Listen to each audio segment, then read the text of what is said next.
UP सरकार को 4.5 साल का वक्त पूरा हो गया है और कुछ ही महीने बचे हैं, चुनाव फिर से होने वाला है। सभी राजनीतिक दल अपनी बिसात बिछा रहे हैं, सभी जो है चुनाव मैदान में पूरी दमखम झोंके हुए हैं। लगातार टिकट बांटने का सिलसिला भी जारी है। कुछ प्रत्याशियों के टिकट घोषित कर दिए गए। वहीं बात की जाए, आम आदमी पार्टी इन सबसे आगे चल रही है। आम आदमी पार्टी ने जलालाबाद, शाहजहांपुर की जलालाबाद विधानसभा 132 यहाँ से संतराम सिंह चौहान को अपना प्रत्याशी घोषित किया। संतराम सिंह चौहान हमारे साथ मौजूद है, उनसे बात करेंगे कि क्या एजेंडा उनका रहेगा, तमाम जो मुद्दे हैं उनको लेकर बात करेंगे, क्या समस्याएं क्षेत्र की उनको लेकर बात करेंगे। तो संतराम सिंह चौहान जी, बहुत बहुत स्वागत है पहले तो आपका हमारे इस खास कार्यक्रम में। बहुत बहुत धन्यवाद आपको जो है आपके चैनल को।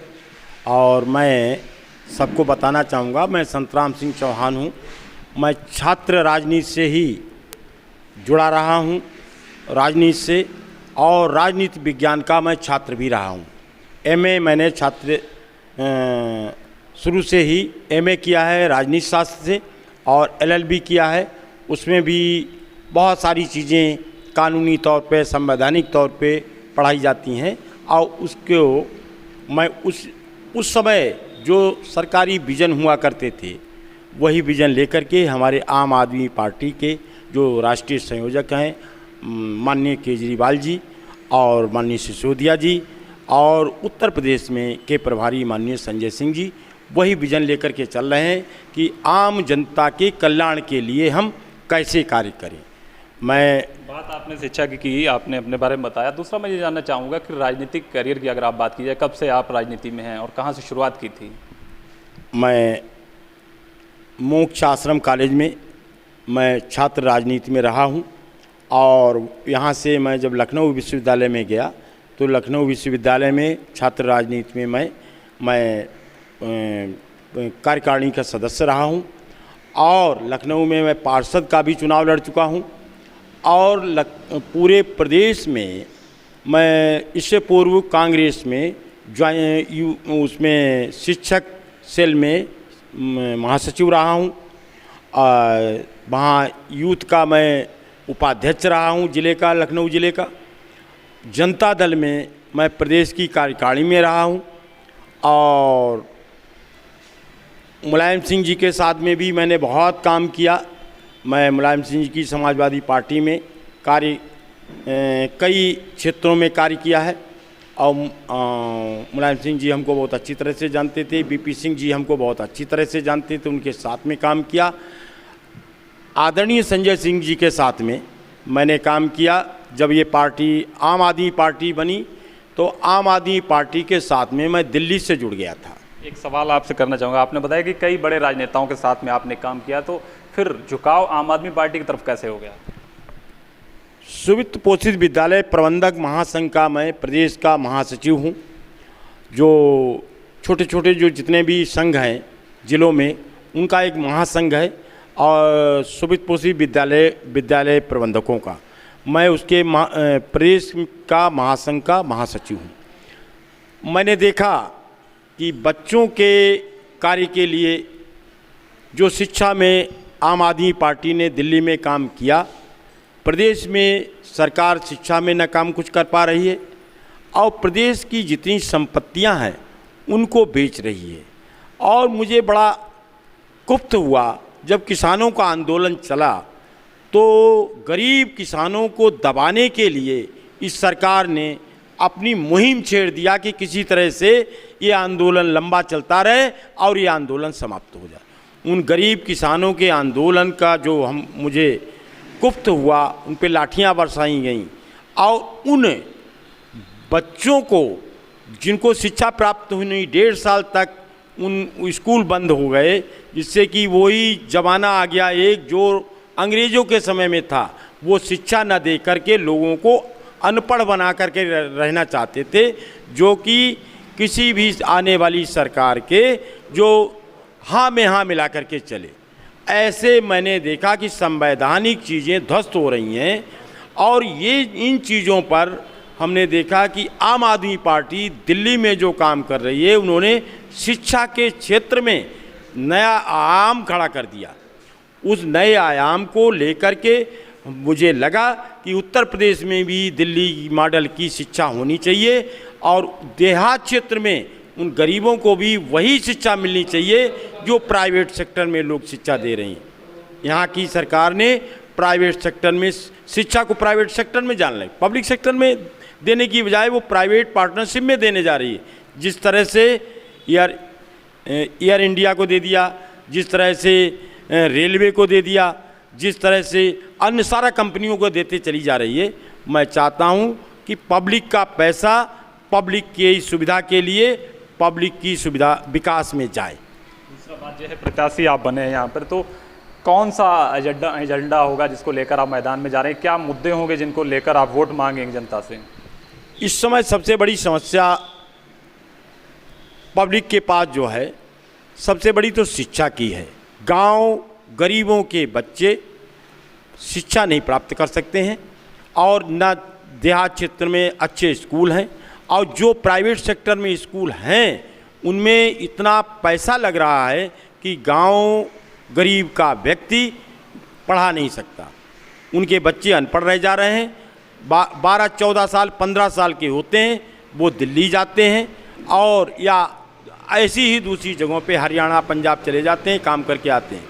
उन लोगों ने देखा है नौजवानों की समस्याएं हैं, बेरोजगारी इतनी बढ़ गई है, भ्रष्टाचार चरम सीमा पर है।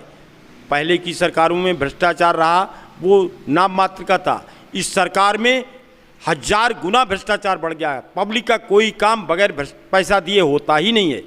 चाहे वो अस्पताल में हो, अस्पताल में डॉक्टर नहीं है, डॉक्टर हैं तो दवाई नहीं है, लोगों को जिला स्तर पे या बड़े शहरों में जाना पड़ता है।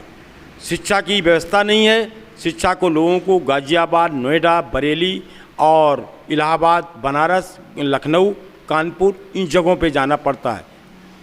तीसरी सबसे बड़ी समस्या जो आ रही है इस समय पब्लिक के पास, किसानों के पास, गांव में, देहात में, शहर में, हर जगह जो ये गाय वगैरह छोड़ी गई हैं, ये हर गांव में फसल को नष्ट कर दे रही हैं।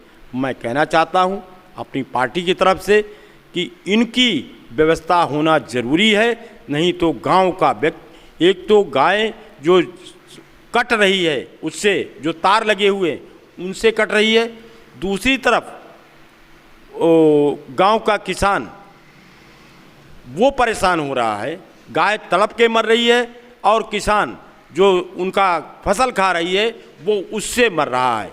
रात को सो नहीं पाता है और दिन भर काम करता है। दिन में काम करने का अगर जरा सा चूक गया तो उसका जो है फसल नष्ट हो जा रही है। बात आपने शिक्षा की, स्वास्थ्य की, किसानों की बात की, तो आपके पास ऐसा क्या है अगर आप चुनकर आते हैं जो इन समस्याओं को दूर किया जा सके? शिक्षा की बात की जाए, स्वास्थ्य की बात की जाए, किसानों की बात की जाए।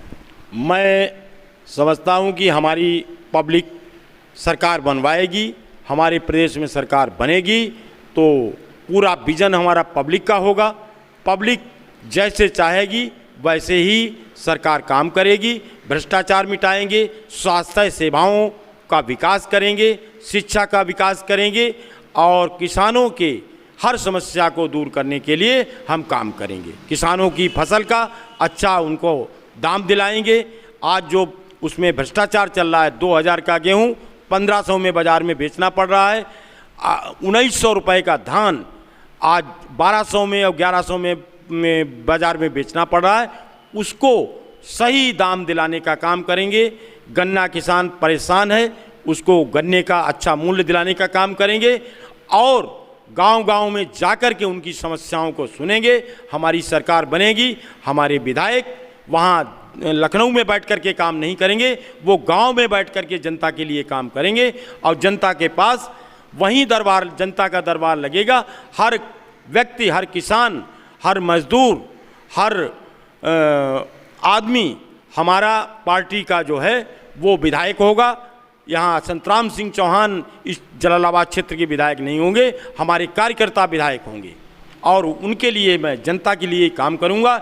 यदि मौका मुझे मिला तो मैं इस क्षेत्र के विकास में, इस क्षेत्र को शिक्षा से और इस क्षेत्र को स्वास्थ्य से, मजदूर, गरीब, किसान सबकी बात को हर स्तर पे, हर अधिकारी तक पहुंचाऊंगा और उनकी समस्या को दूर करूंगा। बात की जाए, अक्सर होता यह है कि लोग कहते हैं कि नेता जो हैं, राजनेता जो हैं, चुनावी वादे करते हैं, बाद में वो लौटते नहीं है। वहीं हम देख पा रहे हैं कि आपने जो है एक ये कार्ड दे रहे हैं आप, केजरीवाल मुफ्त बिजली गारंटी कार्ड, क्या है इस कार्ड का महत्व, इससे और क्या पूरा विजन क्या है? इससे हम देख पा रहे हैं इसमें आप पंजीकरण भी कर रहे हैं, जो पीछे लिखा हुआ है कि केजरीवाल मुफ्त बिजली गारंटी कार्ड नाम है, रजिस्ट्रेशन संख्या है, पहला वादा, केजरीवाल का पहला वादा इस कार्ड पे लिखा हुआ है, क्या है ये?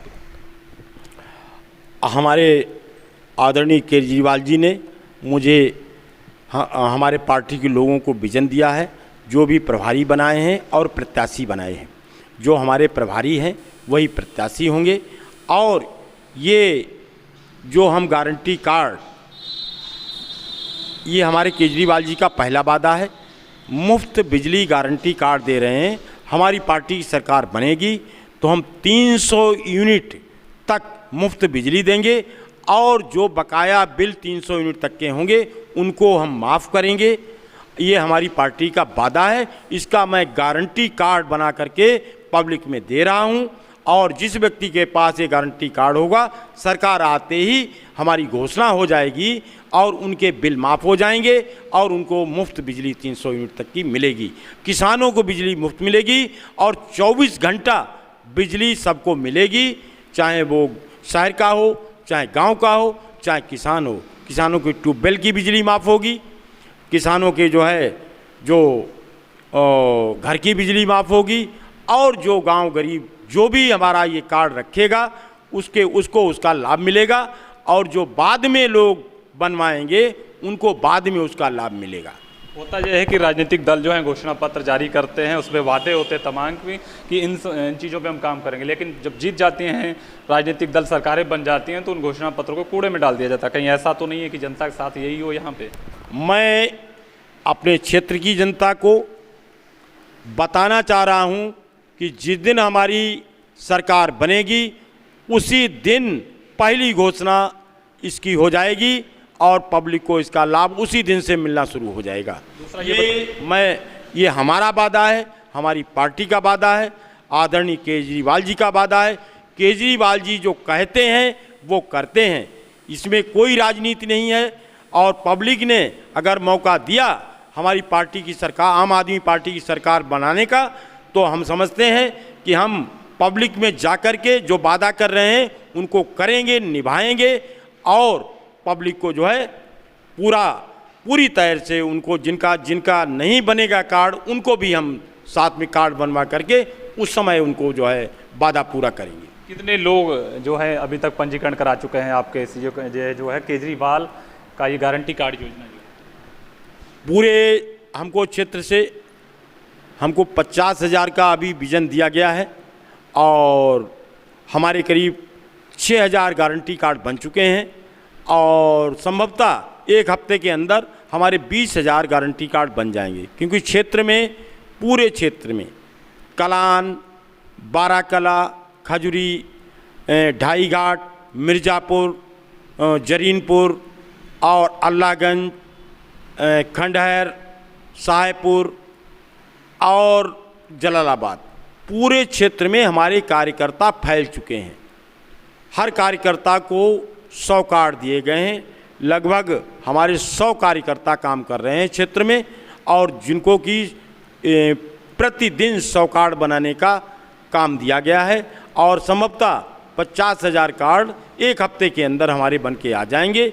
हमने टारगेट अपना, पार्टी ने हमको 50,000 का दिया है, हमने 2 लाख का टारगेट रखा है कि पूरे क्षेत्र से हम 2 लाख अपने सदस्य बनाएंगे, और वही हमारे कार्यकर्ता होंगे, वही हमारे जो है हमारे विजन को लेकर के चलेंगे और गांव-गांव तक फैलाएंगे। हर गांव में हमारे कम से कम 25 कार्यकर्ता होंगे जो हमारी बात को पब्लिक तक पहुंचाएंगे, और वो कार्यकर्ता ही वो हमारे संतराम सिंह चौहान के प्रतिनिधि होंगे। हर गांव में प्रतिनिधि होंगे, हर गांव की समस्या को वही सुलझाएंगे, और वही उनकी जो भी बात हो वो जहां हमको बुलाएंगे वहां हम जाएंगे।